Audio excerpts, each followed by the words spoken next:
si Malang at puta, nakalantad dyan. Yan, marami magpapatunay. Marami kaming ninong at ninang. Si Aimee, kinuha kong ninang dyan. Si Mm. Imelda, kinuha kong ninang. Si Conchita Romualdez, ninang namin yan. Mm. So maraming ninong at ninang. Grabe, nandun pa si General Acorda. Marami. Nakalantad yung kasal ko na yan. Milyon-milyon dolyar ang ginastos ko dyan eh. Eto pala, Boss FLM, tanong ko lang, since na-brought up niyo yung sila Ma'am Aimee, Senator Aimee, anong masasabi niyo dun sa ano niya, yung statement niya ngayon?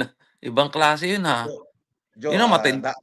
napanood mo ba yung yung video Ano ko po? kanina na in-upload? Hindi ko po kagigising ko lang. Dito ako sa Amerika kasi, boss, kaya nagbabalita, sumasagap lang balita eh. Ganon. Kami dito sa Amerika, sumasakit siyempre, namin, diyan kami galing, yan ang dugong Pinoy kami. Kaming nag-aaway-away kayo diyan na